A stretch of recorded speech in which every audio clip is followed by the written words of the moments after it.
The seventh lunar month, also known as the Hungry Ghost Month, brought with it the first day of the month. In the evening, people would prepare offerings, placing them in front of each household gate to pay homage to the wandering, wrongfully deceased spirits, with the purpose of comforting them, feeding them, and hoping to ward off bad luck, prevent these spirits from disturbing them, and in return, receive blessings for their families. Alex's family was one of the first pork butchers in this market street, so the offerings were even more meticulously prepared. Mrs. Helen, Alex's mother, had just finished her offerings and was scattering rice and salt in all directions, intending to distribute it to the hungry, homeless spirits. Her wife held the bowl of rice and salt, throwing it out as Alex ran home, his face bruised as if he'd been beaten. Alex, 18 years old, had just finished high school but failed his university entrance exams. He spent his days idling at home or hanging out with friends. Mrs. Helen wasn't surprised, but she was annoyed. "What now, Alex? Are you starting trouble again?" Alex wiped a streak of blood from his mouth and replied, "I was just walking home when those guys stopped me. I didn't do anything to them." After speaking, Alex's face darkened, and he ran into the house, grabbing a long knife that Mr. David usually used to slaughter pigs. Mrs. Helen, startled, cried out, "Oh my goodness, put that knife down. Are you going to kill someone? You need to hit them hard for daring to pick on my son like that." As Alex moved to argue further, Mrs. Helen quickly restrained him, repeatedly yelling, "David, David, come see this." Mr. David, Alex's father, who had been sitting inside listening to the commotion, immediately came out. Seeing Alex holding the long knife, he knew that a slight cut from it, anywhere on the body, would be impossible to stop from bleeding. Luckily, Mr. David quickly disarmed Alex and then gave him 3 resounding slaps. Mr. David's hands were as big as frying pans, leaving Alex's face bruised and his eyes swollen. Alex clutched his face, glaring at Mr. David. "I worked so hard raising you to this size, only for you to go around holding a knife to kill people." Mr. David grabbed the knife, intending to hit him again, but Mrs. Helen intervened. "That's enough. If you hit him again, he'll die." Then she turned to Alex and said, "Other kids help their parents at home, but all you do is eat and cause trouble. You're completely useless." Alex, stubborn, argued, "But they were the ones who stopped me. I didn't start anything." Mr. David retorted, "If you didn't do anything, why would they suddenly gang up and beat you like that?" Alex couldn't argue back. In the neighborhood, Alex was known as the toughest. If anyone offended him, he'd beat them, regardless of age or size. So, he wasn't sure who he'd crossed this time. The guys who ambushed Alex today had clearly sought revenge. At an age when he was trying to assert himself, Alex ignored his parents' words, didn't listen to reason. He went back inside, grabbed a wooden stick, and ran out, ignoring Mrs. Helen's calls. Mr. David shook his head. "Helen, that boy is out of control. You spoil him too much, and now he's no different from a wandering, hungry ghost." Hearing this, Mrs. Helen could only sigh. The couple had 2 children. Alex had an older sister who was already married. While his sister was kind, gentle, and intelligent, Alex was the complete opposite. He was also the only grandson, so no one had ever dared to hit him hard since he was little. As a result, he was now as unruly as a thug. Alex ran outside, but the group of youths who had beaten him had long gone home. He could only swallow his anger and return. "You dogs, don't let me find you." By the time Alex returned, it was already late. His parents were waiting for him to eat. Alex, feeling hungry, also sat down. Mr. David saw Alex's eyes, red and bloodshot like someone high on drugs, and asked, "Alex, what have you been doing? Your eyes are so red." Alex scratched his head. "This afternoon, I was with Tom, helping him with his American grass stuff. I just got home. My body's still buzzing from it, and then those guys jumped me. I couldn't even fight back." Normally, Alex could handle 3 or 4 guys. He quickly covered up. "Those brats sprayed tear gas in my eyes, that's why they're so red." Mrs. Helen, smelling a strong odor on him, said, "Go take a bath, then come eat. You smell terrible, son." Alex, still buzzing from the drugs, had to reluctantly put down his chopsticks and stand up, replying, "I'll eat after I shower." After his bath, Alex returned to the table. Mr. David looked at Alex's bruised face, unable to contain his frustration. He said, "I see you've been wild lately. If you're not fighting, you're hanging out with those jobless thugs. You're so foolish, you don't even know how to choose friends." Alex, who had been eating peacefully, choked on his food and replied, "Just trying to avoid trouble, Dad. Don't nag me so much, it's giving me a headache." Mr. David angrily picked up his wine cup and slammed it down, saying, "Tomorrow, wake up early and help your mother butcher pork. I won't let you run wild forever. If I hadn't stopped you today, you would have gone out and killed someone." Alex shook his head and replied, "I'm not going to sell pork. It's smelly and disgusting." Suddenly, the conversation turned into an argument. Mr. David said one thing, Alex countered another. Mr. David was short-tempered, and Alex seemed to have inherited that trait. He faced his father with a challenging, indifferent look in his eyes. "Alex, you're so stubborn. I tell you something and you argue back. If you keep this up, your life will amount to nothing. Are you so great that you can just live off this family?" Mr. David shouted, his voice full of rage and helplessness, his finger pointing directly at Alex's face. Mrs. Helen heard this and tried to intervene, but Alex wasn't backing down. He put down his bowl and stood up. "I'm a grown man, what do you know, Dad? In this house, everyone has to listen to you. You always just pressure me and don't understand me at all. If you're going to say that, then I'm leaving," Alex yelled, his voice as sharp as a knife, his attitude defiant and fearless. With that, he stormed out without looking back. Mrs. Helen watched Alex leave and quickly ran after him, but Mr. David stopped her. "Let him go. Let's see how brave he is, or if hunger will make him come back. Don't go after him." Alex didn't care about his father's words. He spun around and walked quickly towards the door. Mr. David, with eyes full of anger, didn't stop him, just stood silently watching Alex open the door and walk out. Mrs. Helen worriedly asked, "What if he really leaves? What if he falls into bad company?" Mr. David said nothing, turning and walking back into the house. He loved his son very much but wanted him to become a responsible person. He had to be firm. If he indulged Alex forever, trouble would eventually come. Alex rushed out of the house, not knowing where to go. Then he remembered that Hannah, his girlfriend, had texted him earlier that day. Her parents were out, and she was home alone so he could come over and spend the night. He hadn't known what excuse to give his parents to let him stay out overnight. Now, being kicked out, Alex secretly rejoiced. Hannah's house wasn't far from Alex's, but he had to pass through a dark, unlit road. As Alex stepped out of the house, night had already fallen. Alex remembered that it was the first day of the month, and since he was little, he had been warned that this was the month of the spirits, and people should avoid going out. The atmosphere of the Hungry Ghost Month now carried a strange, unsettling chill. The road was deserted and pitch black, with only shadowy things moving vaguely in the distance. The chirping of insects and the sound of wind rustling through the trees created an eerie sound, making Alex begin to feel uneasy. Everything around him seemed to take on a gloomy appearance. The tree shadows cast on the ground formed grotesque shapes, as if someone was lurking in the darkness. Alex, who had been furious earlier, now began to feel a little nervous. Stories of wandering spirits and hungry ghosts floated back into his mind. This 18-year-old youth feared neither heaven nor earth, but he was afraid of ghosts. However, thinking of holding Hannah tonight, Alex became excited again. He pulled out his phone, turned on the flashlight, and the faint light from his phone helped him feel more confident. Alex walked very quickly, his footsteps becoming rushed and no longer as firm as when he left home. He would sometimes startle and turn around, listening for any strange sounds, but only saw the pitch-black darkness and the silent rows of trees along the roadside. The feeling of fear grew with each step. Walking unconsciously, he suddenly realized this road felt a bit strange. Alex stopped to think, discovering that this was a deserted section of the village, a road he rarely took. Alex shook his head, smacked his lips, and thought it was probably because the afternoon high hadn't worn off, which was why he took this path. He still had some lingering effects from the afternoon's grass. His body was light and floating. He decided to turn back and go to Hannah's house. The wind picked up and the sky suddenly turned gray, signaling a big storm approaching. Dark, swirling clouds warned of heavy rain, preceding the chaos in the sky and obscuring the faint moonlight.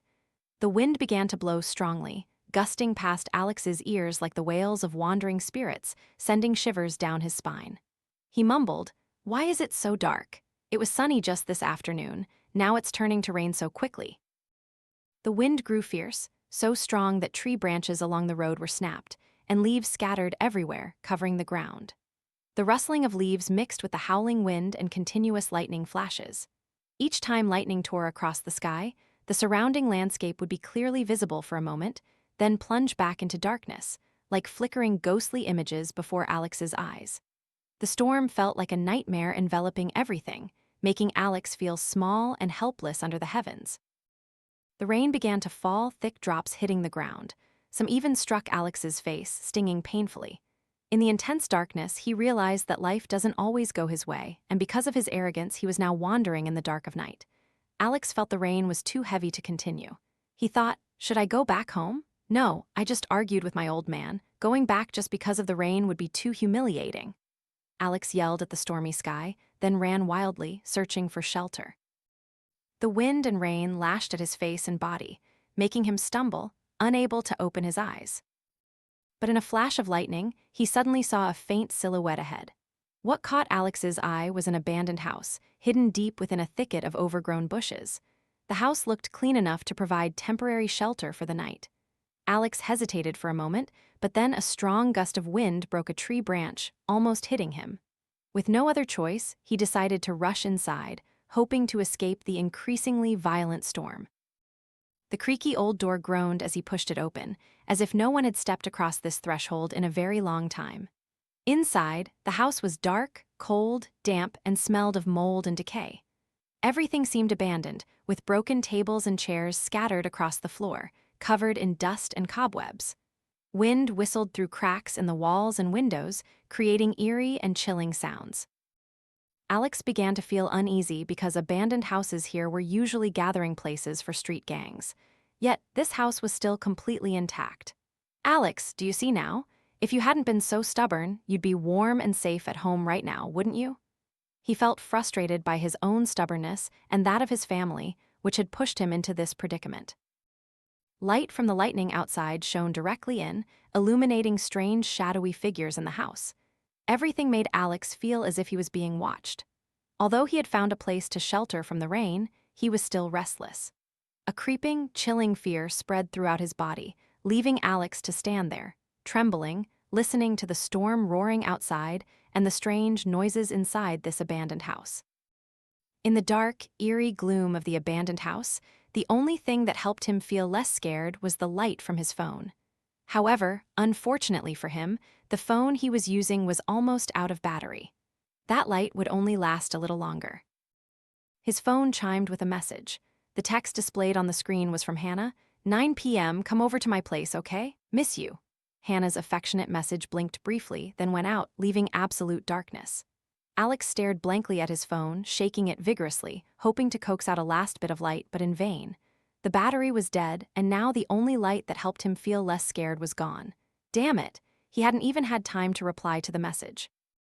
The abandoned house plunged into complete darkness, with nothing but the howling wind, the rain drumming on the roof, and the pounding of Alex's heart in his chest. Without the phone's light, everything became more obscure. He felt swallowed by the darkness. The slightest noise made him jump, as if someone was approaching. All the excitement he felt earlier about being intimate with Hannah was now overshadowed by the darkness. Alex decided to wait until the rain stopped, then he would go to Hannah's house. She must be anxiously waiting for me, he thought. Alex smiled to himself, imagining what he would do tonight. Scenes of couples embracing. His eager hands would explore the forbidden territory that so many guys in the village longed to touch. However, the rain didn't seem to stop, and his indulgence earlier that day, fueled by money, had left him feeling extremely drowsy.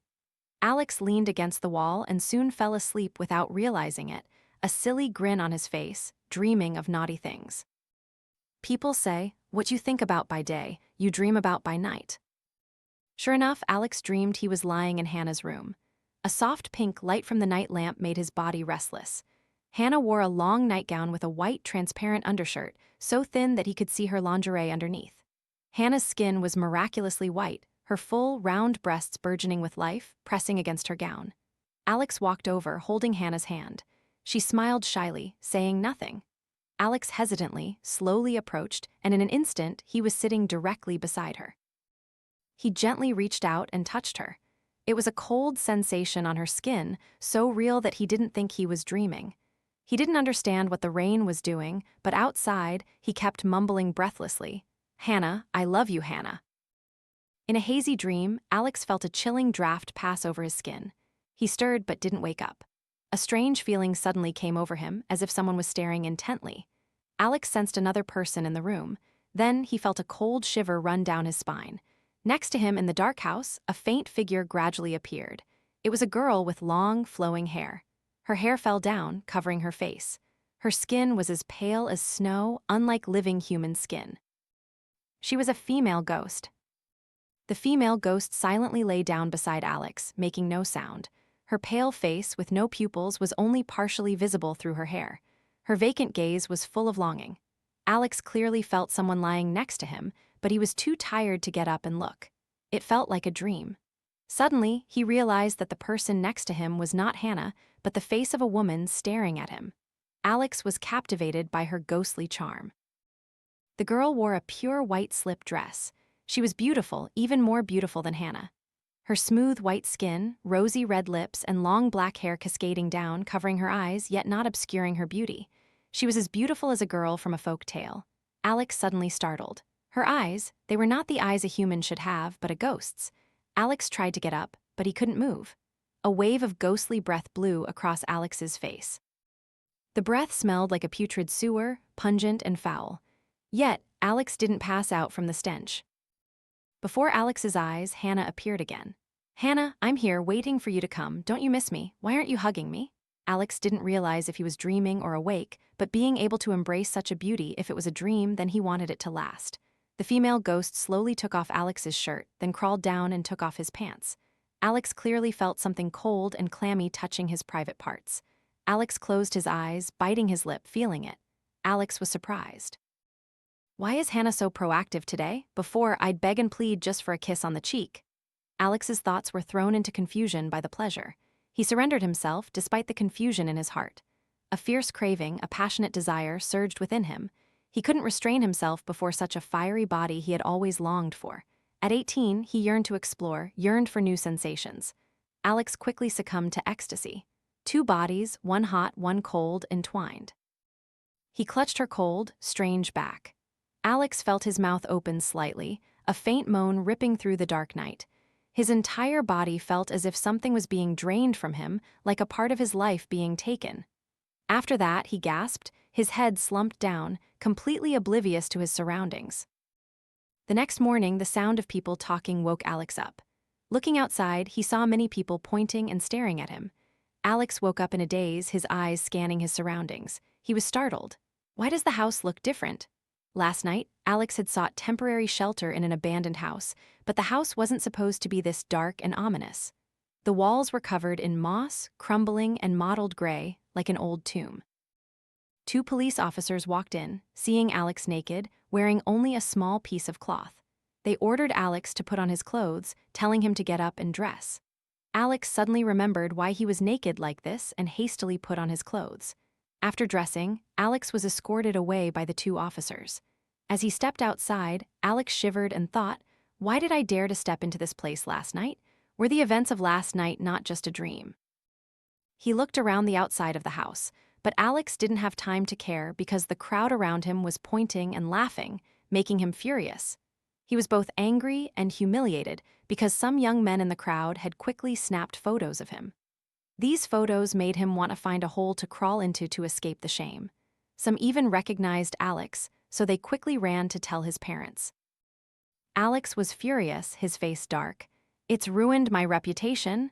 He was quickly escorted to the police station. The officers took his statement. "Tell us, why didn't you sleep at home? Why did you sleep in an abandoned house?" "I just went in there to shelter from the rain, sir," Alex said. One of the village police officers asked, and the other took notes. As soon as Alex said he went in to shelter from the rain, the two officers looked at each other, then back at Alex with puzzled expressions.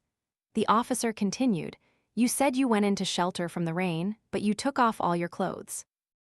At this, Alex froze. "Who would believe I was dreaming last night? If I tell you I was too hot, will you believe me?"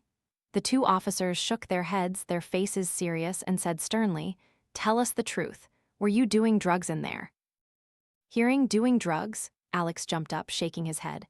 Alex stammered, I ran away from home. Just then, Alex's parents frantically ran in. As they reached the door, they still heard the officer's question. Mrs. Helen immediately thought Alex was doing drugs. Both parents simultaneously exclaimed, "My goodness, this ungrateful child. I thought you ran away, but it turns out you're involved in that. This family is truly cursed." Alex, frightened, looked at the two officers, pleading for help. Seeing the parents making a commotion, the officers quickly said, "Both of you, calm down. I'm just asking. He might not be involved with illegal substances." Alex tried hard to explain. "I don't do that stuff, Dad, Mom, you have to believe me. I was too hot, so I took off my clothes." Hearing Alex explain, Mrs. Helen calmed down.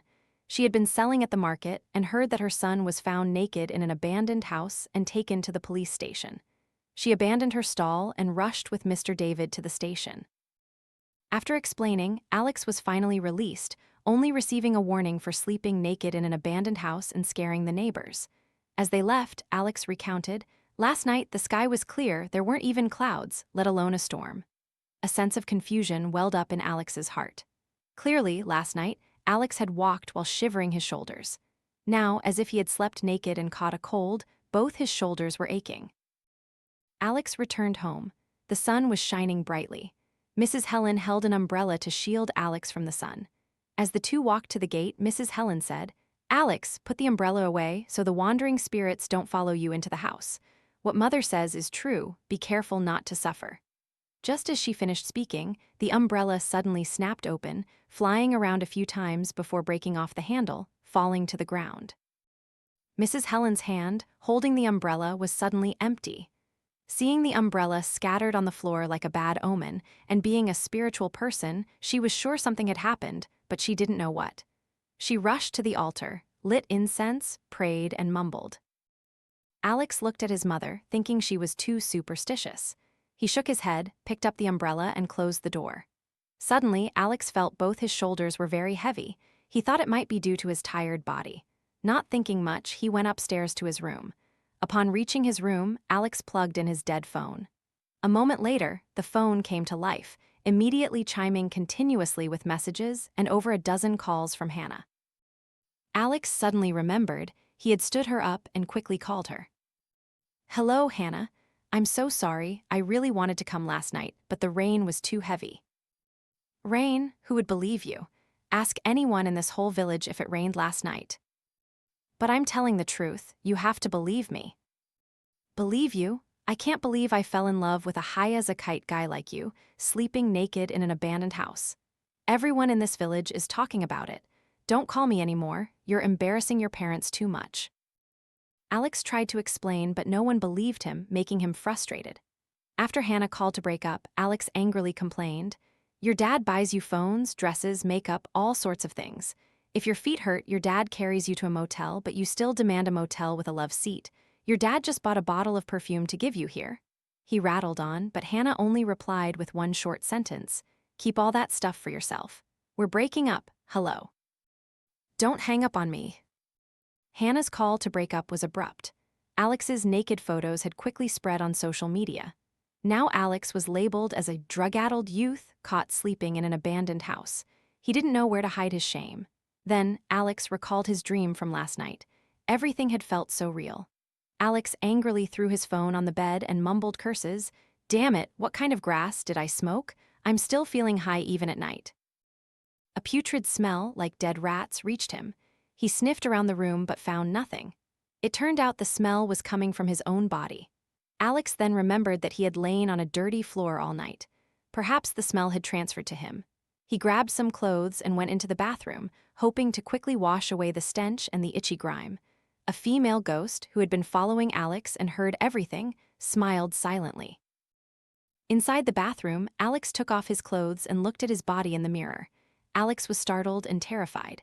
His entire body, from his neck down, was covered in bruises. Clear claw marks were visible, but Alex felt no pain whatsoever. "Did I scratch myself last night?" Alex didn't think much of it and turned on the shower.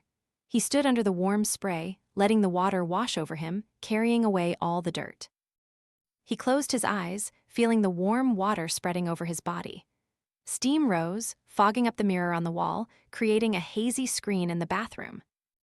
But suddenly, Alex felt a chill down his spine, as if someone was standing and watching him.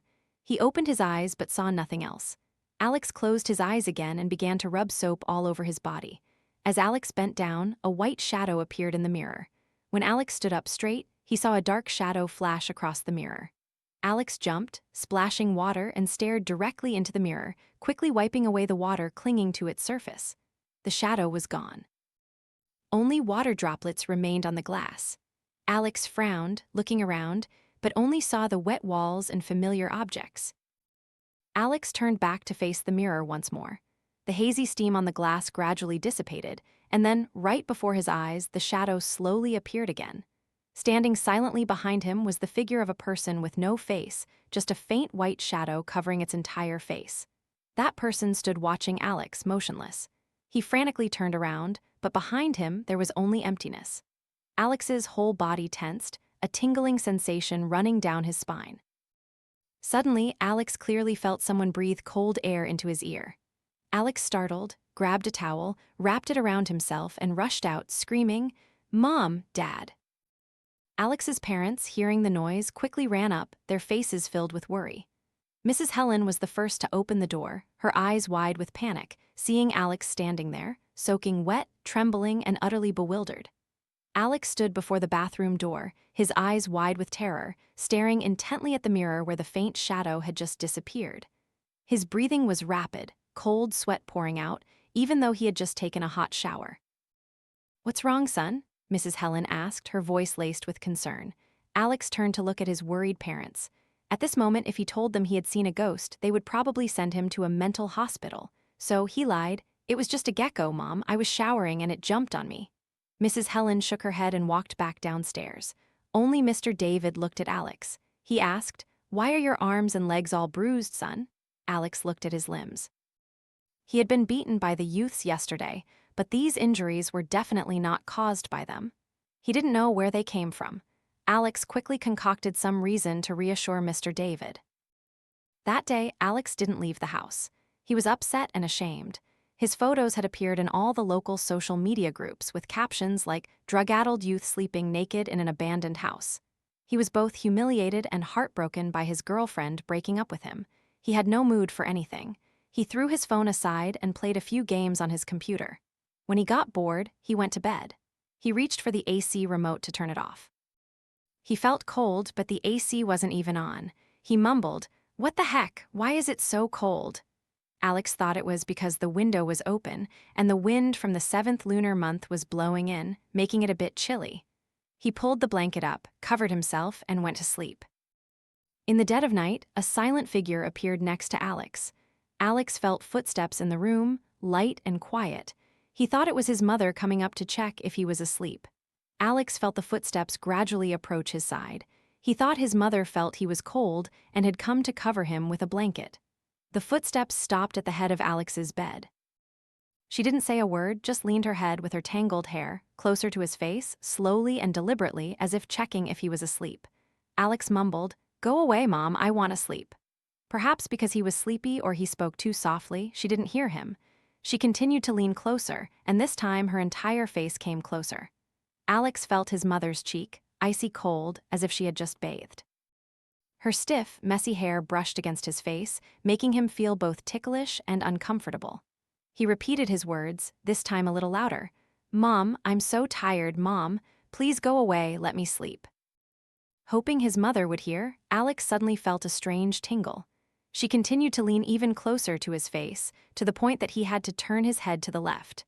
This time, Alex clearly felt her breath on his face, but this breath was cold, not warm. It felt like she was holding a block of ice in her mouth and breathing out. Then, she didn't get off the bed. Her whole body leaned over Alex. Alex felt a heavy weight on his body, and his face became increasingly heavy, to the point he couldn't breathe. "What are you doing?" he struggled, forcing one eye open to look at the person he thought was his mother, intending to speak his mind once and for all. And then, Alex woke up with a start. At this moment, before Alex's eyes was not Mrs. Helen's familiar face, but a pale, ashen face with disheveled hair, staring at Alex with vacant eyes. It was the face of the woman smiling at Alex. She was still sitting on Alex's chest, reaching out to stroke Alex's cheek. Alex's whole body stiffened, numb. He panicked, his eyes wide, staring at the person, but he couldn't make a sound. All the helplessness and fear within Alex surged to its peak when the girl leaned down, as if looking straight into him. "Oh no, she's dead. I've seen a ghost." Alex kept thinking he was dreaming, trying to find a way to wake up. The heavy feeling on his stomach grew, making Alex uncomfortable. His mouth opened wide in panic, but he couldn't scream. He wanted to shout, but he couldn't. Alex felt as if he was about to leave this world. The girl suddenly kissed Alex as if something was controlling him, preventing him from reacting. The girl reached for Alex's hand and touched her white dress, implying she wanted Alex to take off her clothes. Alex also automatically stripped everything off. The two bodies, naked, pressed tightly against each other. The woman's figure was revealed before Alex's eyes. As if hypnotized, he touched and stroked her, then fell onto the bed. The bed began to creak. The girl seemed to crave Alex's warmth. A moment later, Alex felt a chilling sensation run down his spine, making him shudder. After that, Alex's body felt drained of all strength. He slumped down, the cold tingling sensation still present. He shivered repeatedly. That was the feeling when the soul recovered after being pressed down by something for a very long time. Suddenly, Alex jumped up, covered in sweat from head to toe. This was the second time he had been caught in such heavy rain and sweated so much. He reached down to his pants. A sticky fluid was flowing out. Alex had heard his friends talk about such dreams at his age. They called it wet dreams. Alex sat catching his breath, his mind filled with analysis, trying to recall the grotesque face from earlier, but he couldn't remember it. He felt regret that he hadn't seen her face clearly. That dream was too real, but the hazy scenes and sounds in the dream were all similar to his room. Alex sighed, then comforted himself. It must be puberty, a little restless. I need to find another girlfriend to replace Hannah. If I keep this up, I'll go crazy, get sick. Suddenly, Alex was struck by the stench of animal feces. He grumbled, annoyed by the unpleasant smell. Damn it, a stray cat must have dragged a mouse into the room again. Alex got up to look, but then realized he was naked again, his body covered in bruises. He didn't have to look far. The offensive smell was coming from his own body. Alex quickly went into the bathroom and scrubbed himself repeatedly until his skin turned pale. He felt his body, everything inside him, was very dirty and putrid. Then his head began to ache, sharp, throbbing pains, making his vision dark and blurry.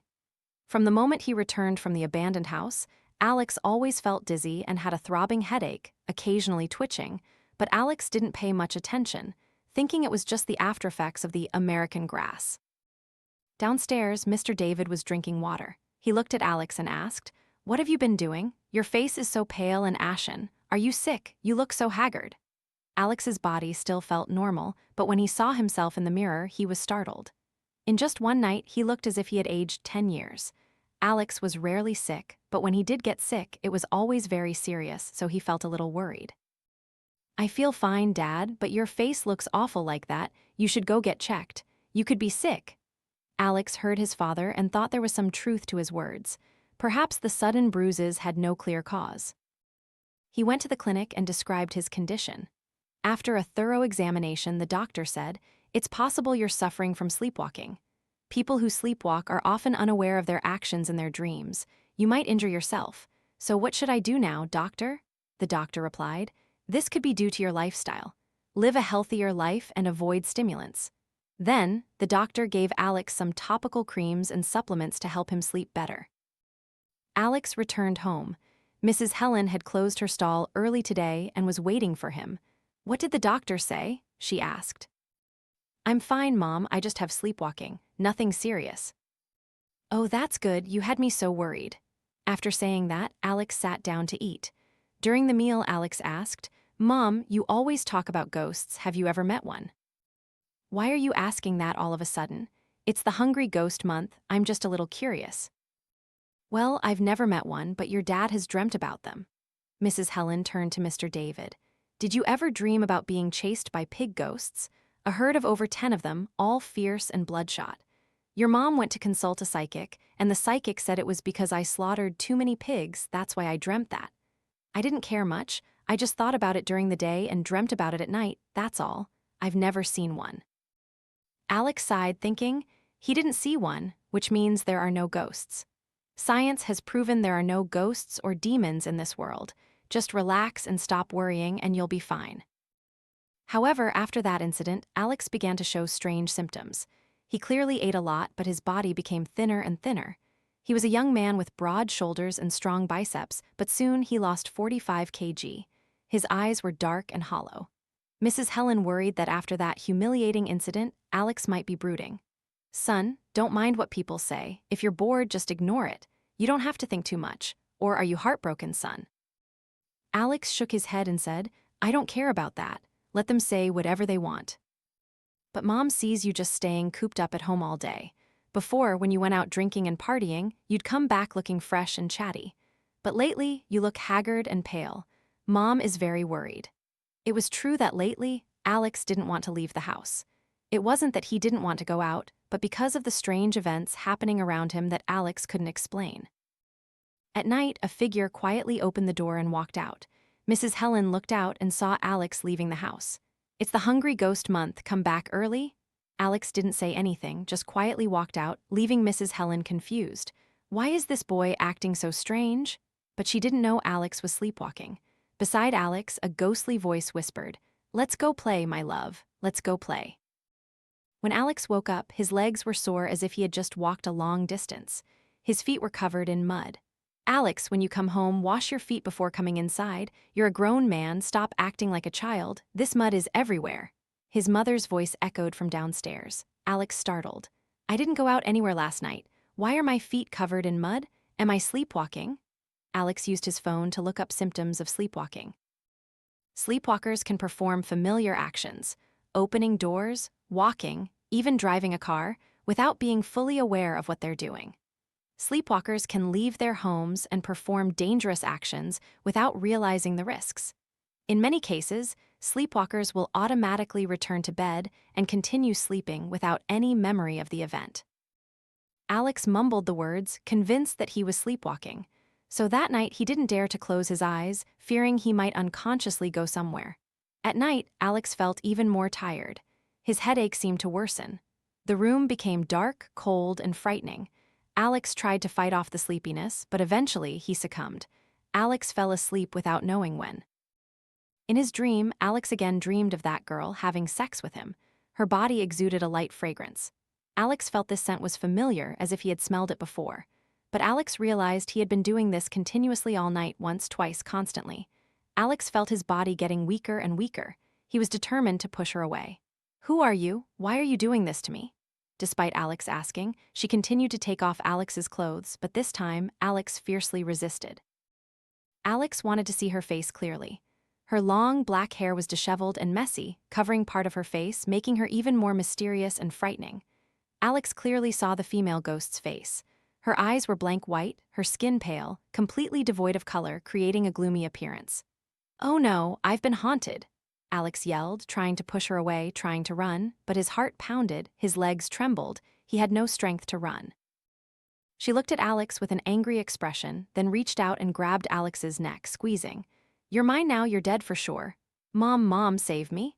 Then Alex clasped his hands, trembling, begging, "Sister, I'm young and foolish, I didn't do anything wrong to you. Please spare me." But as Alex kept saying, "Sister," her face suddenly changed. Alex then felt his body light. He looked up and saw that the shadow had disappeared. The space only echoed with mournful cries. What's wrong with me? Everything that happened, Alex wasn't sure if it was a dream or reality. Alex shook his head in discomfort, making him constantly restless. Alex was sure he was being followed by a spirit. The next morning, Alex was woken by Mrs. Helen's call. "Alex, get up, chicken porridge is ready. I'm going to stew it for you to eat later, go back to sleep." Alex lay restlessly on the bed. His body felt like it was borrowed, completely drained of strength. His limbs ached as if he had caught a cold. "I'm so tired, Mom, just leave it there. I'll get up and eat later." "How can you eat later? Go eat now so you have strength. Why are you talking so much this early in the morning? I didn't say I wasn't going to eat." Alex spoke as if shouting at her. Mrs. Helen heard this and shook her head, sighing. Alex suddenly felt he had spoken too harshly, his bad temper making him unable to control his words. Suddenly, Alex felt a woman's perfume on him. Alex remembered this was the scent from the bottle of perfume he intended to give Hannah. He quickly reached out and opened the drawer. The perfume bottle was open, and a significant amount was missing. Is it a ghost, or was it me sleepwalking? Alex didn't think much of it anymore. The perfume wouldn't be given away anyway. He went downstairs and saw Mrs. Helen eating breakfast. "Mom, I'm sorry, I misspoke earlier." Mrs. Helen nodded and scooped Alex a bowl of chicken porridge.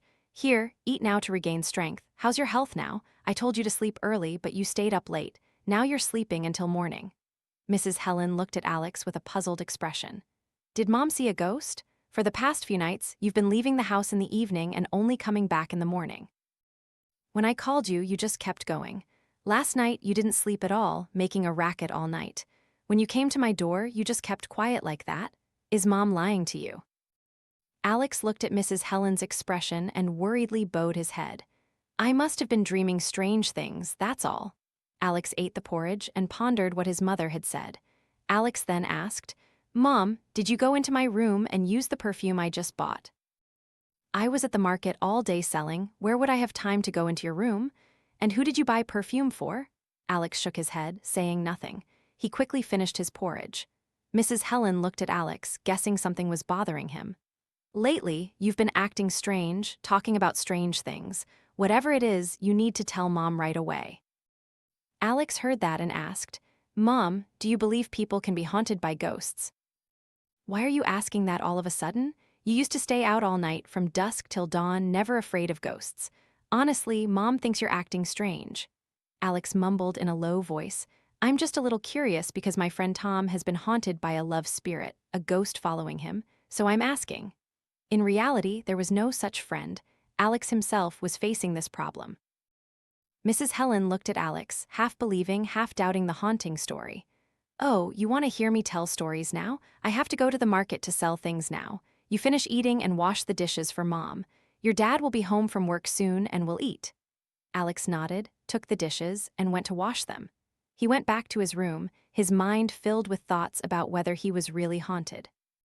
Suddenly, Mr. David's shout from downstairs startled Alex. "What did you two eat? This porridge is spoiled. Why didn't you throw it away?" Alex quickly ran down. "Mom just cooked it this morning, Dad. How could it spoil so quickly?" "Are you accusing me of lying to you too now?" Alex walked to the pot of porridge. A sour, putrid smell rushed into his nose, making Alex dizzy and almost vomit. "How strange. Why did it spoil so quickly? And I was just eating it with Mom earlier." "Oh well, it's just a little porridge. It spoils quickly. Just throw it away and go buy some instant noodles with eggs for your dad." Alex nodded, turned on the stove to boil water. While waiting for the water to boil, Alex picked out 3 eggs and cracked them into the water. When he cracked an egg, it wasn't white, but a greenish liquid flowed out. Alex was nauseated by the foul smell and almost vomited.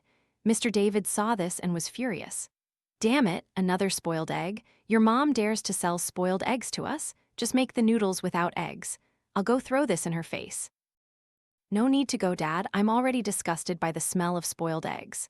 Mr. David, losing his appetite from the stench of the spoiled eggs, left. Alex sighed, cleaning up the spoiled eggs and throwing them away. Alex intended to return the eggs, but then he thought, "We've been neighbors for so many years, it's probably just a mistake. I'll talk to her next time." Then Alex went back to his room. Having nothing to do, he opened his computer and played games until evening. Alex sat talking to his mother. Mrs. Helen felt happy that her unruly son had recently changed his ways, no longer hanging out or causing trouble. She sat recounting a story she had witnessed. It wasn't far, just Tom, the boy next door. Everyone in the neighborhood was sad when his sister died young. But after he lit incense for the deceased, while everyone was mourning, he stood next to her and mumbled, "Poor thing, so beautiful, died so young. Why couldn't you stay alive so I could screw you thoroughly?" As soon as he finished speaking, the incense sticks suddenly flared up as if someone lit them, scaring everyone in the neighborhood. They say death by mouth. Tom was possessed by the girl's spirit. From then on, he became crazy and deranged. They went to see a psychic, and the psychic said she was following him because she was jealous of his good looks. The girl wanted to kill him and make him her husband.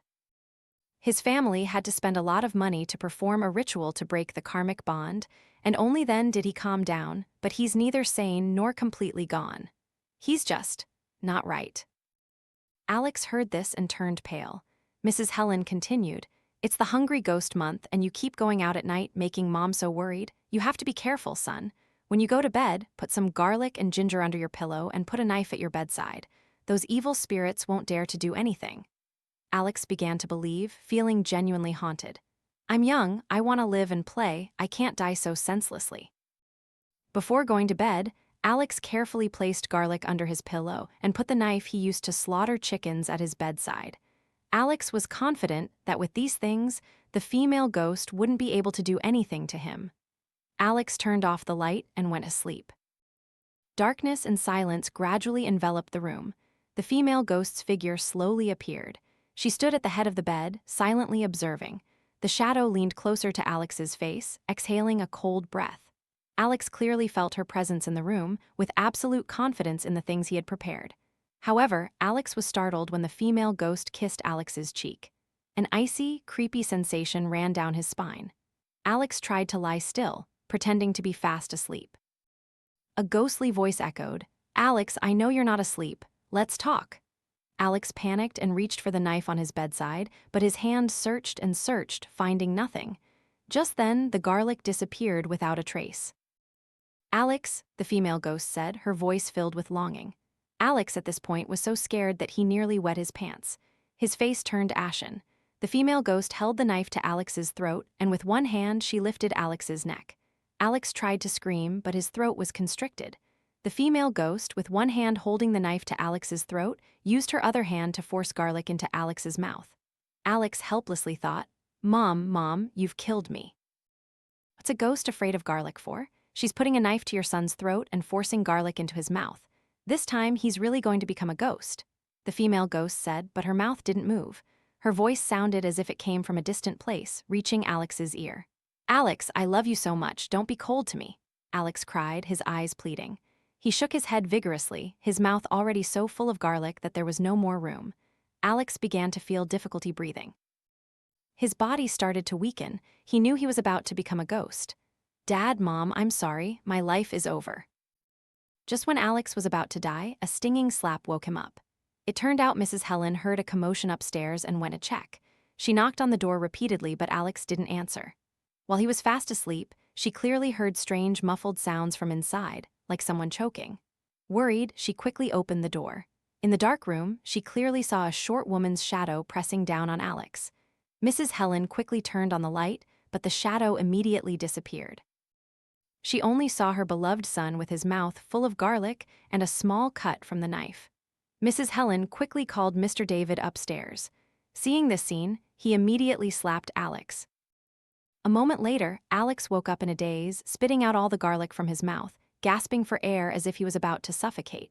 Mrs. Helen then asked, "How did you sleep that you stuffed your mouth full of garlic?" Alex, still dazed, looked at his parents. Their expressions gradually changed from worry to bewilderment. Mr. David said, "Are you doing drugs or something?"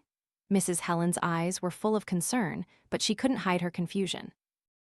She looked at Alex from head to toe, as if searching for any unusual signs. She saw the clear imprint of a hand on Alex's neck. It was definitely not Alex's hand. Alex immediately shook his head. "I'm not doing anything, Dad, you have to believe me." Mr. David's face was a mixture of worry and anger. "If you just say it, who will believe you? Lately, you've been acting like a drug addict, and today, you suddenly stuff garlic in your mouth and have a knife to your throat. What's going on?" Alex tried to articulate what he had just seen, but words seemed to get stuck in his throat. He shook his head, trying to convince his parents that he hadn't used any banned substances, but their suspicious eyes made him realize they didn't believe his story at all. Mrs. Helen looked at Alex's terrified face. She clearly sensed something was wrong. She pulled Mr. David away. "You go out, let me talk to our son," Mr. David said. "We only have him if he gets addicted." Mr. David was about to say something but stopped. Perhaps Alex was stressed by his previous embarrassing incidents. Being scolded at home, then being publicly shamed, could lead to despair. Mrs. Helen stayed and told Alex, "What did you dream about?" "Tell Mom everything." "Mom, please go out. I want to rest a bit. I'll tell you tomorrow." He felt his mother wanted to care about him, but he had just gone through a near-death experience. He needed to calm down and organize his thoughts, lest his father think he was high on drugs and talking nonsense. "All right, just call if you need anything. Don't go up too often, I get overwhelmed." The door closed. Alex didn't dare to turn off the light anymore, fearing the cold, eerie darkness in the house. The air still carried the scent of perfume. Alex didn't understand what he had done for the female ghost to follow him. Is being too handsome also not good, so a female ghost follows me home? Alex tried to reassure himself this way, though his heart was now filled with fear. The next day, when Alex woke up, he heard a commotion downstairs, the sound of things falling and chairs scraping. Alex mumbled, "What are the old folks doing, causing such a ruckus early in the morning?" He grabbed his phone and called his mother. "Mom, what are you doing? Don't drag the chairs around. It's too noisy, I can't sleep." "Your mom and dad are at the market. You must be dreaming and thinking mom and dad are downstairs. So who is it? A thief. Go down and check." Alex heard this and was startled. A thief in the house? He quickly jumped out of bed and ran downstairs, but there was no one downstairs. Nothing had moved. Then he heard clattering in the kitchen, followed by a crunching sound. Alex tiptoed, grabbed a broom, and entered the kitchen. Alex clearly heard someone chewing, thinking it was the thief secretly eating food. He lunged in and turned on the light, shouting the thief's name, but saw nothing. "Damn it, am I hallucinating?" The air still carried a faint scent of women's perfume. Just then, Alex's parents came back and opened the door. The house was filled with the scent of perfume. Mrs. Helen's face was worried as she quickly rushed into the room to see if anything was missing, but nothing had been moved. The only thing was that her cosmetics had been touched. Lately, her wardrobe and belongings felt like someone had tampered with them. Her cosmetics were gradually diminishing, even new, unused bottles. Her clothes, especially the pretty, youthful ones, now smelled of perfume. The three looked at each other. Alex said, "Mom, are you using my perfume? Gosh, you're so generous, you spray so much that the whole house smells of it." Mrs. Helen, still upset, slapped him. "Your parents work hard selling at the market, and you're home alone, bringing girls over. What are you thinking?" Alex looked bewildered. Mrs. Helen continued, "And you even let her into my room? My wardrobe, my cosmetics." "I didn't know before, but now the whole house has that perfume smell, just like in this room." Alex flatly denied it. He hadn't brought any girls home. The house erupted in a loud argument. Alex suddenly saw the new camera installed in the house and said, "If you don't believe me, you can check the camera. Talking like this is unfair to me." The three decided to check the security camera footage in the house. As they watched the video from the previous night, the whole family couldn't help but shiver when they saw Alex moving like a ghost. He went into the kitchen, then into his parents' room, staring intently at them, then rummaging through the wardrobe. Alex looked at his strange actions and couldn't help but feel terrified. It was as if someone was controlling him. That morning, some items in the house had moved by themselves without anyone touching them. Lights flickered, small objects like vases or decorations suddenly changed position, as if someone had accidentally nudged them. Their initial suspicion that their son was simply hallucinating or stressed suddenly wavered. A feeling of dread and fear quietly spread through their hearts as they considered that something unclean might be in their home. Mrs. Helen then said, "Oh no, could Alex be possessed by a spirit? Only a spirit would like cosmetics." Mr. David angrily slammed his fist on the wall. "What is wrong with this family? Every day there's drama. After he eats, if I scold him a little, he just argues back like that. Why am I being scolded when I'm just stating facts? Take him to get tested, and then send him to rehab. If we let this go on, he'll kill both of us." In his heart, Mr. David still suspected that Alex was taking drugs, which led to such behavior. There are no ghosts or demons in this world. Alex went to the hospital to get the test results. Mr. David then asked, "Is he addicted, doctor?" The doctor looked at Mr. David with a puzzled expression. "Your son is not involved with drugs. However, his mental state is unstable. He's easily agitated or overly stressed, which can lead to self-harm. The family should pay more attention to him. At this age, a little scolding from parents can lead to such a situation." "Yes, thank you, doctor." Mr. David breathed a sigh of relief. Thank goodness he's not an addict. Perhaps it's because his naked photos were taken and so many people scolded him. Alex is usually very sensitive, so he must be depressed. Alex said nothing, just remained silent. Something was worrying him. So he pulled his mother up to his room and said urgently, "Mom, I'm telling you, you have to believe me. I'm being followed by a female ghost. She's the one who forced me to have sex with her. I thought I was just having wet dreams at my age, but lately, she keeps demanding me to be her husband. She's tormenting me, making me haggard and weak like this." After listening, Mrs. Helen believed him, her face becoming worried. Do you know why she's following you? I only know that ever since I ran away from home and slept in that abandoned house, it's been like this. She seems to be trying to suck my life force, and then she'll take me away. It's okay, no one can do anything to you. Let Mom find a way to help you. Mrs. Helen decided to take Alex to a famous psychic master to exorcise the spirit. As they were about to leave the house, Alex felt his eyes dim. His body suddenly felt light, as if his soul had left his body. A cold hand pulled Alex out of his physical form. Suddenly, Alex collapsed to the ground, his body convulsing as if he was having a seizure. Mrs. Helen saw this and quickly cried out, "Oh no, she's not letting Alex go." Alex sat up, his eyes vacant. His face seemed completely changed, he was no longer their son. His voice suddenly deepened, completely different from his usual voice. "You can't take him away, he's my husband." Alex's voice was cold, sharp, but full of determination, the voice of a woman they had never met. The feeling of unease grew as he continued, "You've been given 3 days to stay, then you're dead. He loves me, he loves me." Then Alex suddenly stood up and charged headfirst into the wall. Luckily, Mr. David was quick and grabbed Alex. Mrs. Helen was terrified and didn't know how to solve this, so she called the master. "This is Mr. David. I've almost reached 50, but I've never encountered a case like this." Now he believed his son was haunted. An ordinary person couldn't possibly change their voice to a woman's like that.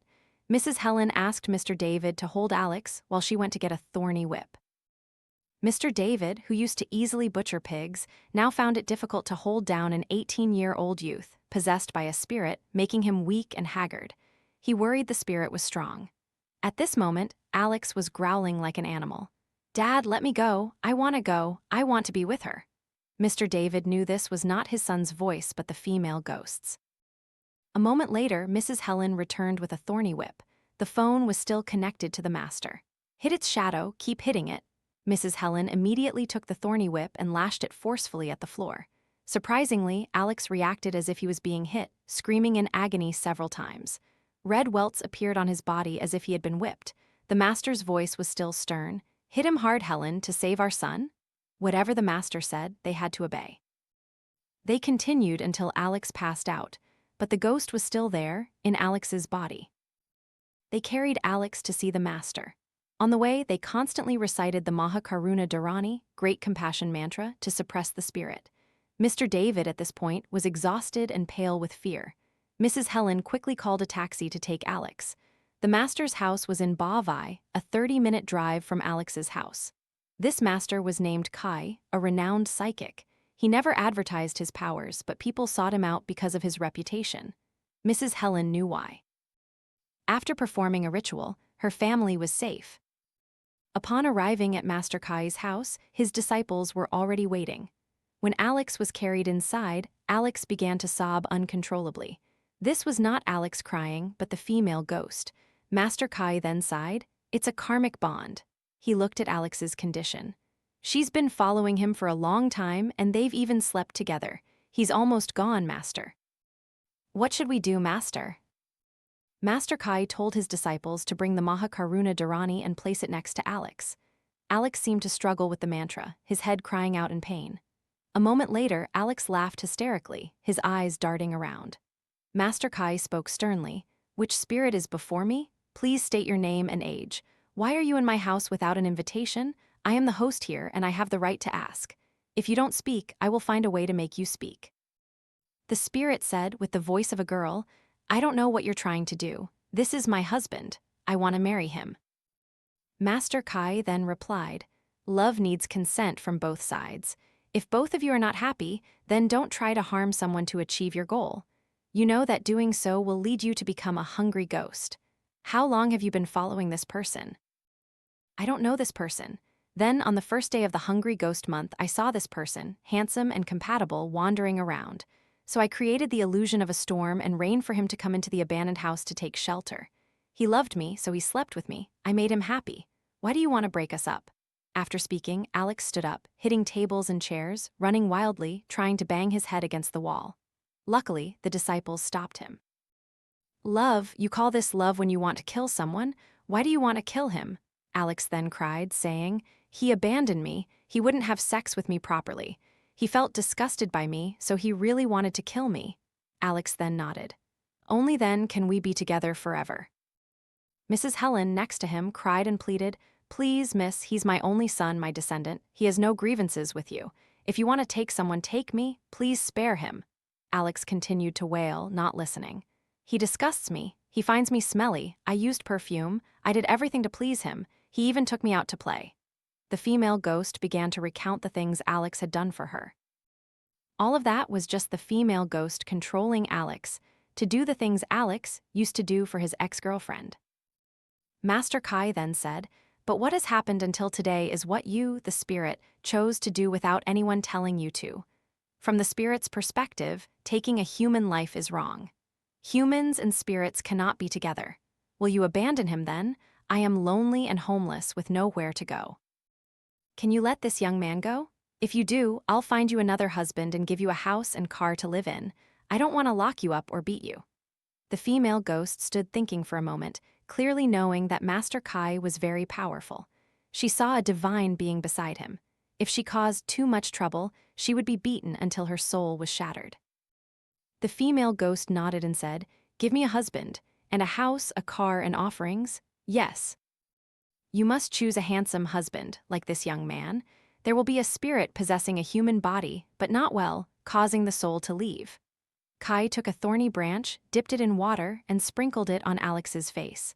A moment later, Alex slowly woke up. "Are you awake? How do you feel?" Alex slowly woke up.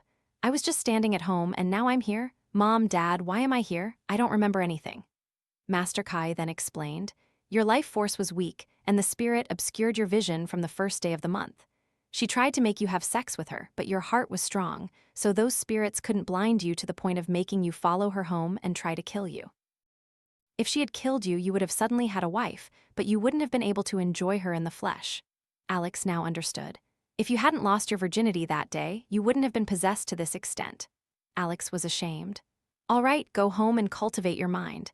This master is giving you this bracelet. Wear it and those things won't follow you anymore. But remember, if your heart is strong, no spirit can follow or harm you." Alex heard this and knew he had escaped the female ghost following him. He immediately knelt down and thanked the master. After that, the master instructed Mrs. Helen to prepare the offerings to perform the ritual to break the karmic bond. She had to fulfill her promise to the female ghost, or else she would return to harm Alex. Mrs. Helen heard this and immediately went home to prepare offerings, a doll representing a husband, along with a house and car to sever the karmic bond. She felt fortunate to have met a kind master who saved a life. Otherwise, she would now be a ghost's husband. From then on, Alex was somewhat more spiritual, realizing his own weakness and that his heart was easily distracted by pleasures. Alex asked his parents to let him go to vocational school to focus on his studies and work, no longer indulging in reckless behavior.